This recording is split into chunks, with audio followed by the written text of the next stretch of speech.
I can't imagine like the nights when I fucking lose it on my kids. Like if "Don't Worry, Be Happy's on in the background, like that's just You're is not impossible. screaming at your kids over "Don't Worry, Be Happy." Okay, so let's So yeah. record the intro now. So what did Milkless? Because I think we start with the name. Two dads, we love our kids, but then we also need them to know that we're like pretty cool and it's not like a wimpy podcast. So, hey, Hey. Milkless. Hey, welcome. Hey. Hey, Milkless. Call the audience, Milkless. What's up, Milkless? Max, coming at you. What if that's it? That's our first take. On this episode of Milkless, we got part 2 of a two-parter. These are, I guess, hacks, for lack of a better word. Just things Max and I have kind of figured out to make our lives run a little smoother. The type of stuff that all parents probably figure out in their house, but we're sharing ours. The way we did it is Max came up with the problem, or I came up with one. We shared it with the other kind of common things that probably everybody runs into. And we tried to share the thing that had made that easier in our life. Here we go. You ever had your kid get your phone and then they like hide it from you like a drug addict? Like phones are straight up fentanyl to kids. I mean, they're going to lie, total like junkie under a bridge. They'll do anything to get that crack. I mean, adult brains can handle it. Kids definitely can't. I mean, Yeah. What do you do here with the phone? Arguable whether adult brains can really handle it, but kids absolutely can't. So I've never wanted to have to talk the phone out of my kid's hand. So what I have done with both of my kids is the second either one of them touches the phone is with a big smile on my face, I just walk over to them with my hand out and thank them for giving it to me. And I kind of have always just been able to like overwhelm them with my gratitude and goodwill and like the assumption that like what's about to happen is you're about to give this to me. And so neither of my kids has any expectation of ever being on my phone. Jesus. I mean, it follows the old adage that I think this is Confucius, that the best way to not get addicted to crack is to not just do a little crack and then give the rest of the crack back. Just don't do crack at all. Just don't do crack. Yeah.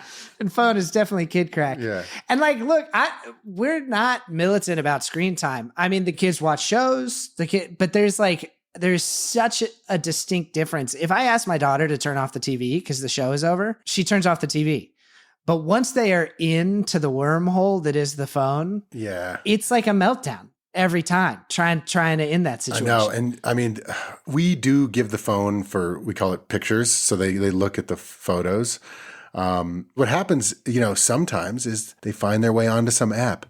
And I'm talking, it can be the fucking stopwatch app. They're just hitting lap time as much as they can. Just to be able to push buttons. Yeah. I mean, look at how much adults will just swipe, just to swipe. How often do you catch yourself just swiping? There's no reason to swipe. Yeah, no, it's bad. There is something, and I'm sure there's brain scientists who are smarter than we who could explain this. But like, I will look at photos on my phone with my daughters, like photos of our family, photos of whatever else. And if I am holding the phone, then when it's time to put the phone away, that goes okay. But like my wife let my daughter, my 2-year-old, have her phone to look at pictures of the horses that live on my in-laws' property because my 2-year-old loves horses. But because she had it, she was scrolling through the photos of the horses. And when my wife had to take her phone back, we were just like, seahorses, seahorses, seahorses, for like a half an hour. She was asking to see horses. And there was something different about, because she could manipulate it, it turned on some part of her brain that was just like, give me that yay, bro. Like I need it in the vein. It was fucked up. And even worse is like my kids can sneak around and find the calculator and they're just going to play that. Or my phone is connected to the same Apple ID, which has all their iPad games on it. So my phone is seen as a mini iPad. And I'll be like, okay, you can only look at photos. But then they sneak over to some games and they flick back really fast.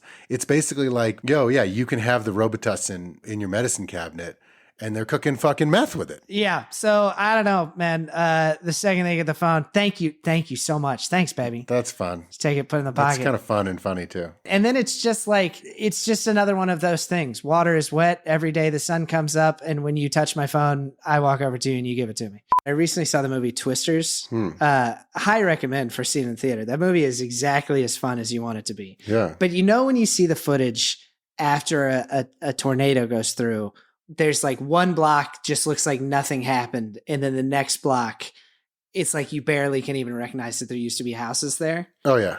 That's what it looks like at my house when you walk from the rest of my house into my child's room.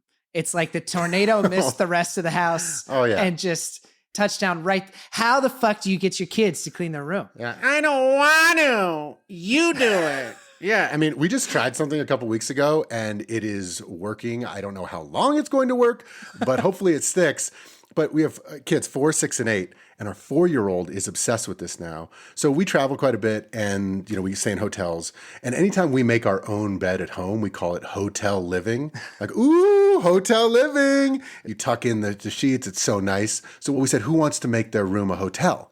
So it's kind of like, dress up or make believe. So they make their bed super tight, make everything nice, pick up everything off the floor, and then they walk into their room and like, oh, I made a hotel. So that's a good move. You could even sweeten the deal a bit if you want a little bride, put a little Andy's chocolate on the pillow. Oh, perfect. I've actually, with my oldest daughter, we've done a similar thing, especially if I want to do it quick, where we're like, the queen is coming and everything's got to be spotless for the queen. So suddenly it's like the queen is coming and she'll count down and we're racing to clean everything. And this queen is a fucking bitch. She will take your head. Yeah. Housekeeping. It's funny because I don't always want to have to gamify it, but I think like I remember having a conversation with my daughter about this where she just, because you and I have talked about this before, right? Like your natural state is not to be clean in your house, but you've learned to do this because it's important to your wife. And one of the things that you've said is like, lo and behold, I do feel better when the house is clean. I'm not sure that happens for kids. Like I've asked my daughter before, like, does it bother you when your room is super messy? And she's like, no, it just bothers you guys. I really don't care. But that's what I would say, because it doesn't bother me. But just because that is not true doesn't mean that the converse isn't also true. That it feels better. It feels better. Like when our 4-year-old does the hotel, she's so happy, so proud. Yeah. And it's so much fun to be in a clean room. Yeah. It's not because the messy room is bumming her out, because it isn't. Yeah. You just made me think of something that I say a lot about getting kids to eat the food, but I think it's with a lot of things. Well, it's like, oh, well, we shouldn't have to gamify it. Like, why don't they just understand? One, developmentally, they're just kids. But two, I think it's like the siphon. Once you get the siphon started, it becomes habit. Mm-hmm. If they get tricked because of the queen or because of hotel living to make their bed and have a clean room every day for a month, the hotel and the queen fall away, and then just the habit feels good. And then, if that's how you got there, we don't need to be so pure in our motives or something. Yeah, you know what I mean? it's like you should only do this because it's the right thing to do. Yeah. Right. Well, and it's not like you're like gamifying it necessarily. You're just making it into something that's make-believe, which I feel like we do all the time. And our kids naturally do all the time. Like they get in the shower and they're like, we're in the jungle and it's raining. And suddenly the shower is more fun. And I think that's extremely wholesome. There's also something cool. It's almost like the inverse of that idea of like natural connected consequences. Well, if you don't do this thing that you need to do, then the natural consequences that we're not going to get to do this other thing that's fun. This is kind of the opposite, where it's like, if you do this thing that's not necessarily your inclination, you're going to experience the natural feel good of that. Yeah. Maybe the way we got there was by playing make-believe, or was by gamifying it somehow, or making it a race before the queen gets here.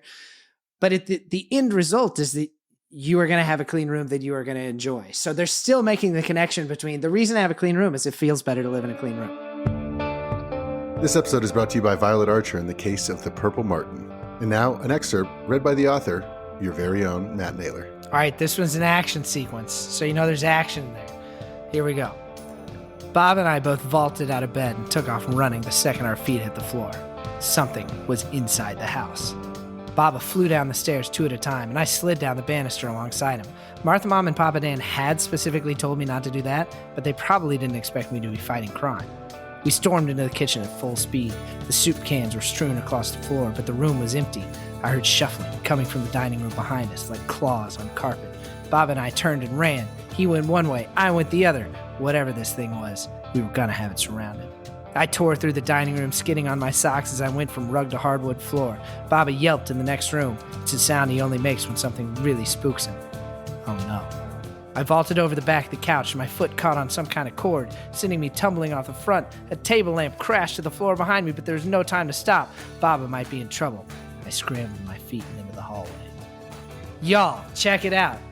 Don't you want to know what happens next? Yeah, check the podcast description for a link to buy the book or search Violet Archer on Amazon. Buy it today. Cheers. All right, so I'm obsessed with my kids. I love them so much. And when I have moments of lucidity or I'm going to bed, that's all I think about is how much I love them. But also just raising kids. We have 3 kids. It's hard, man. It's like just the amount of things to do tactically, the amount of emotional baggage of working with young kids that don't have a fully developed brain. And it's just incessant. And, did dinosaurs ever have live birth? And, what is a platypus? Is it actually related to a duck? It just, everyone says stay present. But how do you do that when you are completely overwhelmed? Yeah, man. So often it just feels like you're shoveling shit at the meat parade, man. Just the monotony, the repetition.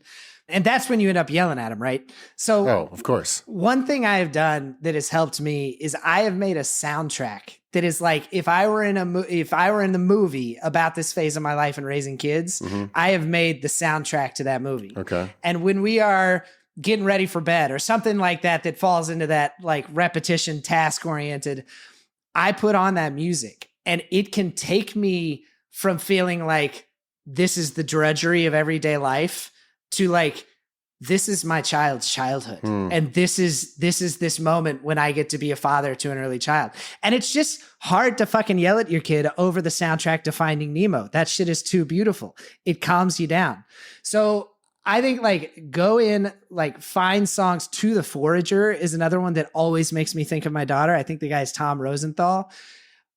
Go in and find the songs that make you feel like you want to feel as a parent. Put on that music. Yeah. And see if it gets you something. Well, I mean, this is great. I'm a filmmaker idea. I mean, you're a filmmaker. I love this. I mean, it's so true. I mean, I can't imagine like the nights when I fucking lose it on my kids. Like if Don't Worry Be Happy's on in the background, like that's just you're not impossible. screaming at your kids over Don't Worry Be Happy. Oh, I'm going to try it. All right. So what do you do with like kids fighting? I know your kids are a little younger, mine are 4, 6, and 8, but your kids are getting to that age. There's a lot of fighting going on. I mean, I have a couple solutions, but I feel like sometimes when they're at each other's throat, I'm always jumping in there. Yeah. And like, I just do not like it when our kids fight because they have such a great relationship. They have so much fun together. But whenever it goes south, I'm like, hey, come on. And I'm always in there. So what do you do when your kids fight all the time? Yeah, we're definitely in it. What we get is my 6-year-old and my 2-year-old just shouting the word rude back and forth at each other because I think it's the best burn that they know. But like really the subtext of that word, they're shouting rude, but what they're really shouting is like, bitch. So like you can't just let them run wild because the older sibling will kill the younger at some point or something. But I can't call this a hack because it's not like it solved it, but it's made a big difference for me. I used to be so worried about preventing or interrupting or stopping those negative interactions. And I have to credit the book Whole Brain Child for this. Kids fight, siblings fight. They fight with each other. Your siblings are going to fight with each other. Yeah. And the thing that I took from reading this book is worry less about the negative interactions.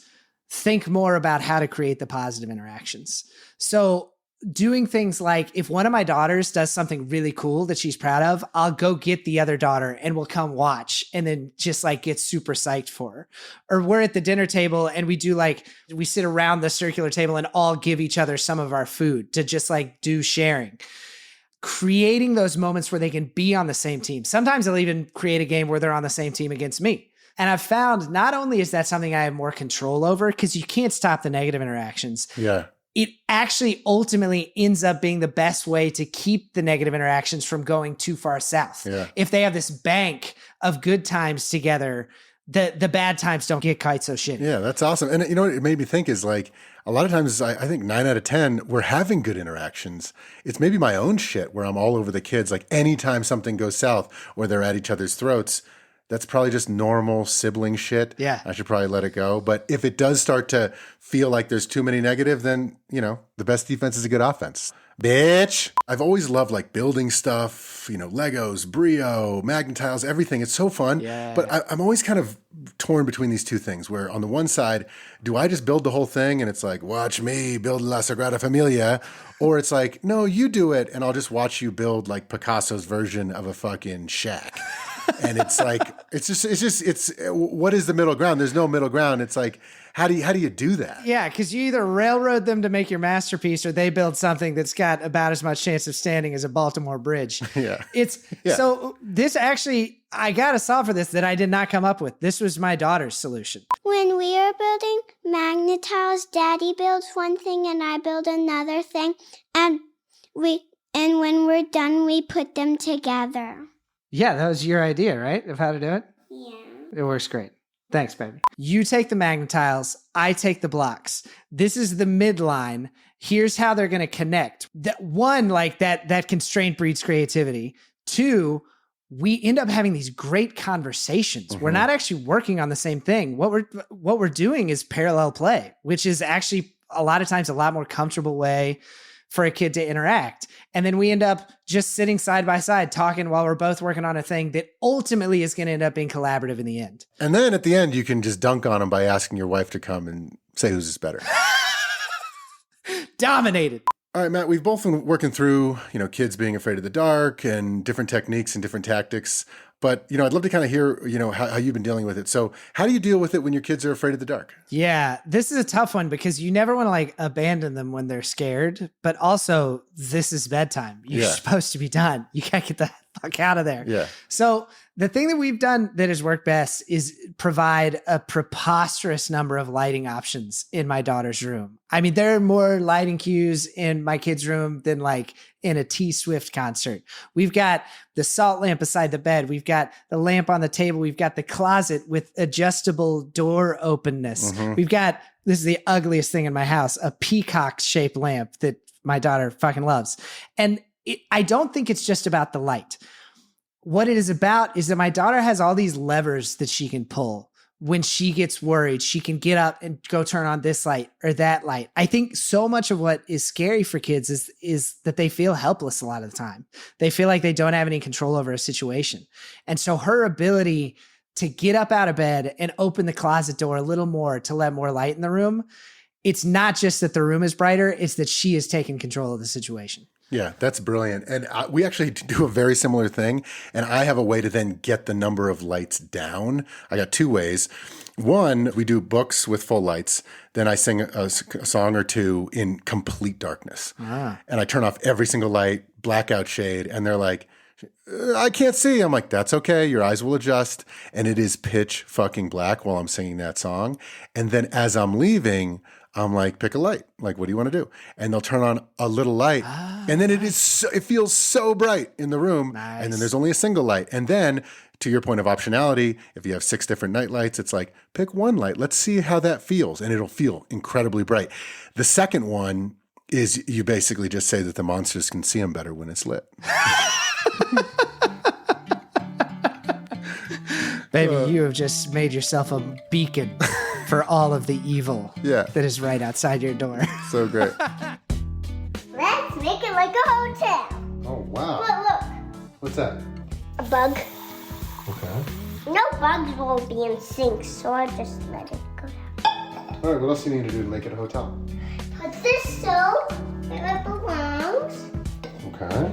Put it in there. But it's not. It's supposed to go in this green hat. Okay. That's your little soap holder? Yep. That's my little soap holder. But the only thing is, if you keep your door closed, that makes your room clean too. You keep your door closed? All right, I like it. Okay, looks like a hotel. Where should we put these? Let's put them right here. What do you buy? Violet Archer.